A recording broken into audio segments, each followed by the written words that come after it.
The one main one was this FLIR, Fleur. and this is going to be the down. Oh, So it finally this was, broke. I know, and I sold Lily right off the open. No.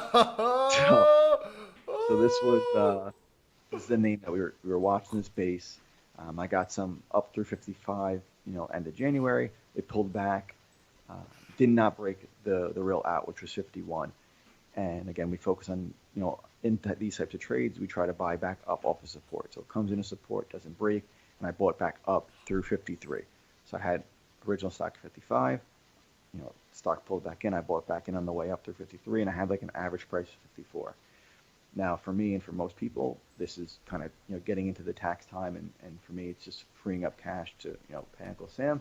And this, people talk about how they love names. I don't try to love a name. It's just very indifferent. The chart's a chart. Yeah. And this is one that I didn't care about, where I just wanted to just get out of the position and free up some cash to, be able to pay my taxes. And this is probably the first time in I don't know how long that I had a limit sell order in, basically capping my upside, something that I tell pretty much every member not to do, my own mistake. And I had, a random like 54.89, limit sell. Yesterday off the open, it basically just gaps up and goes. And by the time I log in and see the order filled, the thing's at $56. And I'm like, I pretty much, sat through all the pain, Yep. and I'm missing all the upside Yep. for a purely human, 100% my mistake, nothing to do with trading. So that was just like a kick in the teeth. And then for the good trade, it's just really been this Amazon. I had a couple guys hit me up and probably hitting you up asking like, should I buy some up through 2050? Should I move my stop up to 1999? And this is one where, we did the heavy lifting a month ago or 2 months ago, where now it's just kind of sitting on our hands and being kind of as patient as possible. I still think this can go much higher. Yeah. So I'm not trying to micromanage it and have a perfect stop or try to add up here. Even if I do think can go higher, the guys that have it with me, we have such a good price.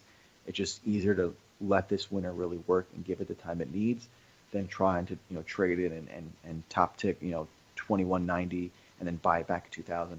I'm just not trying to do that in this name. Just trying to let it work and leave it.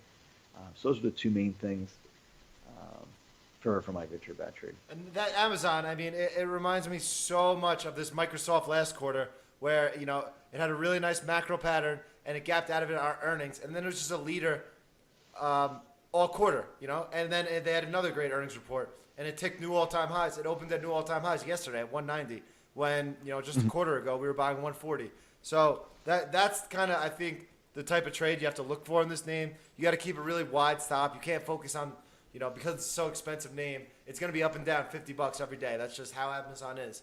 But if you can, take a long-term focus in this one, I think this has, this has legs, as they say. Mm-hmm. No, I definitely agree. And with that, I think we can jump into top idea of the week. Yeah, you can start. So, I know. So I already know yours is PFPT as Yeah, well. buddy.